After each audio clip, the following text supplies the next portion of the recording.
नमस्कार दोस्तों, mummy inspired channel में आप सबका स्वागत है।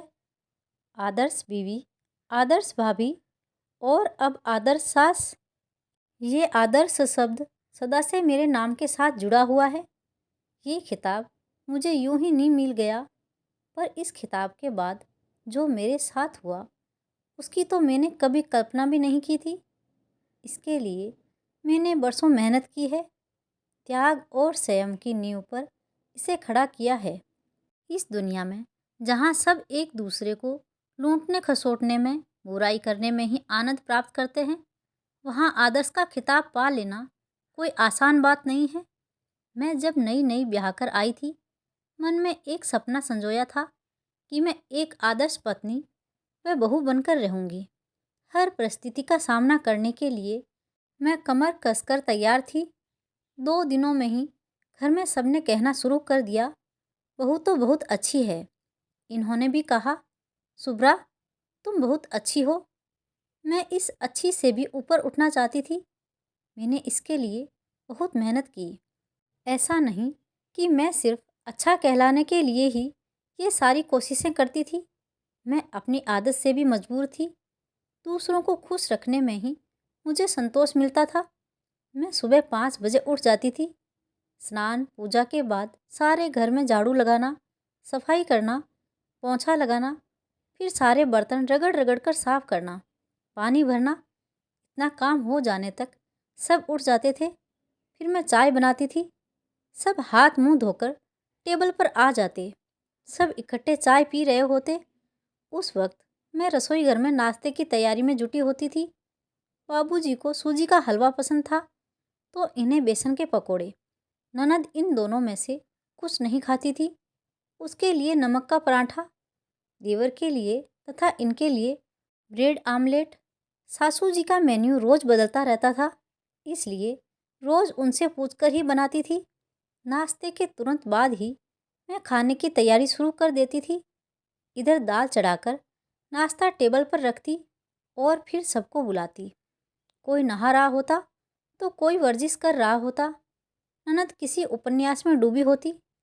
नज़र उठाए बिना ही जवाब देती, आती हूँ ना, हल्ला क्यों मचा रही हो भाभी। सासू जी नहा धोकर पूजा कर रही होती। मैं सबको आने के लिए कहकर रसोई में वापस आ जाती। आँच से दाल उतारकर सब्जी चढ़ाती, फिर दौड़कर अपने बेडरूम में आती। इनके ऑफिस के कपड़े निकालती, पैंट शर्ट रुमाल जूते मोजे तौलिया साबुन सब यथास्थान रखती। फिर जल्दी से इनका टिफ़िन तैयार करती। तब तक सब नाश्ते के लिए आ जाते। सब खुश होकर नाश्ता करते और मेरी तारीफ करते। ससुर जी कहते, बहू तुम बहुत लाजवाब हलवा बनाती हो। सासू जी कहती, बेचारी सुबह से ही काम में लग जाती है। ननद देवर और खुद ये भी मेरी तारीफ किए बिना नहीं रहते। धीरे धीरे मेरे नाम से अच्छी के स्थान पर आदर्श सब जुड़ गया। ये नाम मुझसे छीन न लिया जाए, इसलिए मैं सबकी बहुत सेवा करती, सबको खुश रखती। मगर इस भाग दौड़ में मैं बुरी तरह से थक जाती थी। इनके ऑफिस चले जाने के बाद सासू जी सत्संग में चली जाती, ससुर जी अपने दोस्तों से मिलने और ननद तथा देवर कॉलेज। मैं घर में अकेली रह जाती। फिर कपड़ों का घाट लगता, घर भर के कपड़े धोती। फिर दोपहर को सबको गरम गरम खाना, शाम को फिर वही चाय से लेकर रात के खाने तक का सिलसिला। रात को जब बिस्तर पर जाती तो थककर चूर हो गई होती, पैरों के तलवे दुख रहे होते। तब ये मुझसे कहते, शुभ्रा तुम सचमुच महान हो, घर के सारे काम तुमने अपने ऊपर ले लिए हैं। माँ और पिताजी तुमसे इतने खुश हैं कि तुम्हारा गुणगान गाते नहीं थकते। सच, मैंने सपने में भी नहीं सोचा था कि मुझे तुम्हारे जैसी पत्नी मिलेगी। मेरी सारी थकान दूर हो जाती। फिर मेरे पैर भारी हो गए तो भी मैं सब कुछ करती रही। सब वैसे ही चलता रहा। फिर मेरा पहला बेटा हुआ आशीष, प्यारा सा नन्हा सा। उसे पाकर मुझे जैसे जन्नत मिल गई। अब मेरा काम दुगुना हो गया था। फिर भी मैंने कभी उफ तक नहीं की और किसी को शिकायत का मौका नहीं दिया। इस बीच मेरा स्वास्थ्य गिरता चला गया। अपना ध्यान रखने का वक्त ही कहाँ था मेरे पास। फिर 1.5 साल के बाद वैभव हुआ। फिर श्रुति और फिर अनिल।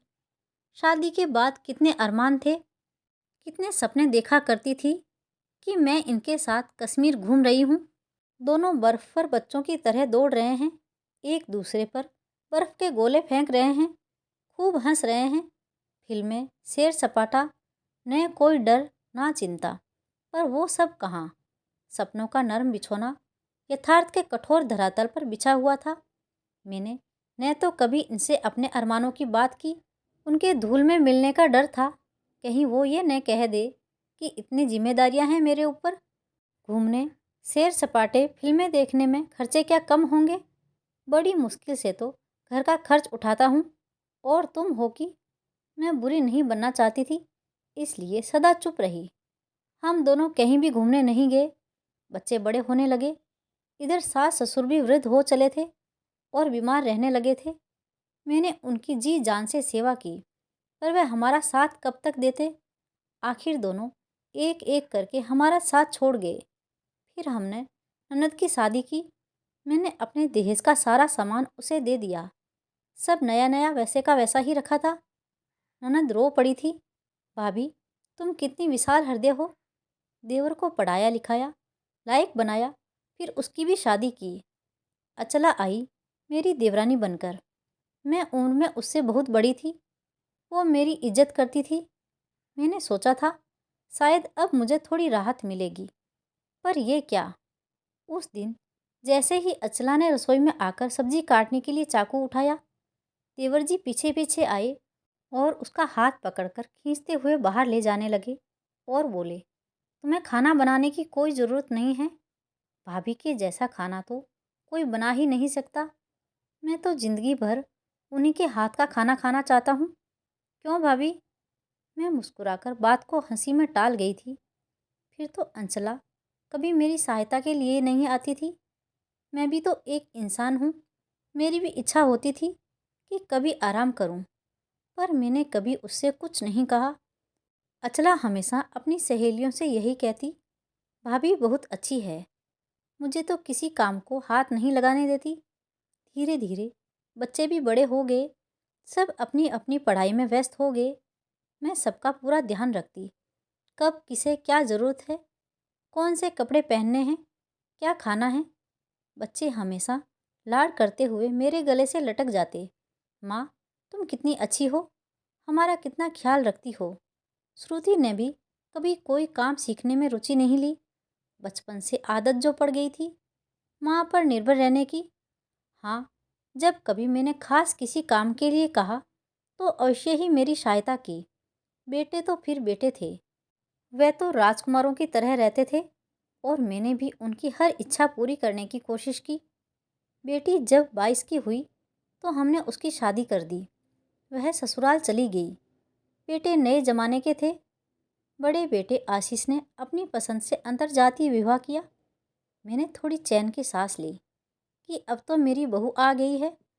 अब शायद बरसों से चली आ रही जिंदगी की इस आपाधापी से थोड़ी राहत मिलेगी। मगर उस वक्त मेरे दुख की सीमा नहीं रही जब देवर जी की बातों को मेरे बेटे ने भी दोहराया। शादी के कुछ दिनों के बाद एक दिन सालेहा को काम करते देखकर बोला, ये क्या सालेहा, तुम काम कर रही हो। अरे तुम आराम से बैठो, अभी तो हमारी मौज मस्ती के दिन है। और फिर माँ है ना, उनके होते हमें किस बात की चिंता। फिर भी सालेहा ने कुछ बोलना चाहा था, मगर आशीष उसको पकड़कर बाहर ले गया। अब मेरा सास का भी एक आदर्श रूप बन गया। हालांकि सालेहा बुरी नहीं थी, पर जब पति खुद काम करने से मना कर रहा है तो वो भी निश्चिंत हो गई थी। मैंने फिर भी वक्त का इंतज़ार किया। विभव और अनिल की शादी एक साथ ही कर दी, पर आरती और अनुराधा भी आकर सालेहा के रूप में ही ढल गई। घर का वातावरण ही कुछ ऐसा हो गया था कि सब मुझ पर ही निर्भर थे। मैं न देखूं तो कोई काम नहीं होता था। मैंने भी सोचा चलो बच्चे हैं, घूमने फिरने की उम्र है। आखिर मैंने अपने अरमान दबाए ही तो थे। जिस चीज़ से मैं वंचित रही, कम से कम बच्चों को तो उसकी कमी न खले। मुझे तो मालूम था नई नई शादी के बाद क्या क्या अरमान होते हैं। वक्त बीतता रहा, बहुओं के बच्चे हुए, मैं दादी भी बन गई। बच्चे भी मेरे आगे पीछे ही घूमते। सच पूछो तो मैंने ही सबको पाला। बहुएं मेरा गुणगान गाते ना थकती थी। विभव मेरे पास आकर बोला, माँ, इन लोगों से कोई काम नहीं होगा, क्यों ना हम कोई नौकर रख लें। मेरी आंखों के कोर भीग गए थे। इतने वर्षों से सब कुछ मैं कर रही थी। आज जब मेरी बीमारी की वजह से बहुओं पर 2 दिन के लिए काम आ पड़ा तो नौकर रखने की बात कर रहे हैं। फिर ये रिटायर हो गए और अपना समय दोस्तों के साथ ताश खेलकर बिताने लगे। पर मेरी दिनचर्या में कोई फर्क नहीं आया। उस दिन की घटना मैं कभी नहीं भूल पाती। मैं बीमार पड़ गई थी। बहुत तेज बुखार था मुझे। हफ्ता भर मैं बिस्तर पर पड़ी रही। उस एक हफ्ते सारी जिम्मेदारी बहुओं के ऊपर आ पड़ी। 2 दिनों में ही वह बुरी तरह से खींच उठी। मंजली और छोटी किसी काम की बात को लेकर आपस में ही उलझ गई। उन्हें समझाने बुझाने के बाद विभव मेरे पास आकर बोला, माँ, इन लोगों से कोई काम नहीं हो सकेगा, क्यों ना हम कोई नौकर रख लें। मेरी आंखों के कोर भीग गए थे। इतने वर्षों से सब कुछ मैं कर रही थी। आज जब 2 दिनों के लिए काम इन लोगों पर आ पड़ा तो नौकर रखने की बात कर रहे हैं। पर मैंने सिर्फ इतना कहा, रहने दो बेटा, ज़रा अच्छी हो जाऊं। 2 दिनों के बाद मैं खुद ही संभाल लूँगी। और 2 दिनों के बाद फिर सब पहले जैसा ही हो गया था। अचानक एक दिन सुबह बैठे बैठे ही मेरी जीभ लड़खड़ाने लगी। बोलती कुछ थी, निकलता कुछ था। मैं खुद हैरान थी कि ये क्या हो रहा है। शाम होते होते मेरा पूरा बायां हिस्सा सुन्न हो गया। डॉक्टर को बुलाया गया। सब जांच करने पर पता चला मुझे लकवा मार गया है। सारे घर में एक सन्नाटा सा छा गया।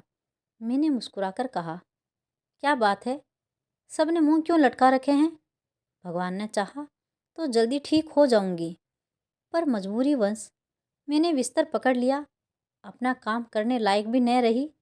तीनों बहुओं के मुंह उतर गए थे। कुछ दिनों तक तो सबने खूब सेवा की।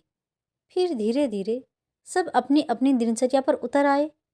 मैं सुबह से 12 बजे तक भूखी प्यासी लेटी रहती हूँ। किसी को मेरी फिक्र ही नहीं है। घर में एक तनाव सा आ गया है। तीनों बहुओं का परस्पर प्रेम प्रदर्शन अब लड़ाई झगड़े में बदल गया है। आखिर पत्नियों की तकरार से तंग आकर तीनों बेटे अलग हो गए। मेरी हालत देखकर तीनों मेरे जीते जी संपत्ति का बंटवारा चाहते हैं। सीधे मुंह कोई कह नहीं पाता, पर उनकी बातों से मुझे सब समझ में आ जाता है। बेटी भी आई मुझे देखने, पर वो तो पराई घर वाली है। आशीष चाहता है मैं वैभव के पास रहूं और वैभव चाहता है अनिल के पास रहूं। इन्हें भी अपना वक्त बिताना अच्छी तरह आता है। वो रात को अक्सर पूछते हैं, सुब्रा, कोई तकलीफ हो तो बता देना। शारीरिक तकलीफ तो मैं सह सकती हूँ, पर मुझे इस रोग ने जिंदगी के यथार्थ से वाकिफ करा के जो मानसिक अशांति दी है वो मेरी सहन शक्ति से बाहर है। आज मुझे यह महसूस हो रहा है कि इस आदर्श शब्द से मैं बरसों चली गई हूँ। मेरे अच्छे होने का फ़ायदा घर के एक एक सदस्य ने उठाया है। मैं मृग मरीचिका सी आदर्श के पीछे भागती रही और सबने मेरी इस कमजोरी का फ़ायदा उठाया। जीवन मैंने हमेशा दूसरों के लिए जिया है और आज जब मैं जीवन के कगार पर खड़ी हूँ तो सारे चेहरे मुझे अजनबी से लग रहे हैं। क्या मेरे 3 बेटे, बहुएं, पोते पोतियाँ, बेटी, देवर देवरानी, ये सब मिलकर मुझ अकेली का बोझ नहीं उठा सकते। हर बेटा चाहता है कि माँ को दूसरा बेटा ले जाए। बेटी ससुराल की दुहाई देकर चली गई। ये भी मेरे पास बैठकर अपना वक्त बर्बाद नहीं करना चाहते। कितना मतलबी है ये इंसान, सिर्फ अपने सुख देखता है। आज एक प्रश्न मुझे बार बार परेशान कर रहा है, क्या अपना जीवन दूसरों के लिए जीकर मैंने गलती की, या फिर ये सब अपना कर्तव्य भूल गए हैं।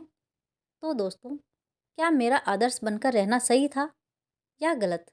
अपनी राय कमेंट बॉक्स में ज़रूर दीजिएगा। और कहानी अच्छी लगी हो तो वीडियो को लाइक, शेयर और सब्सक्राइब करना ना भूलें। मिलते हैं एक और नई कहानी के साथ। बहुत बहुत धन्यवाद।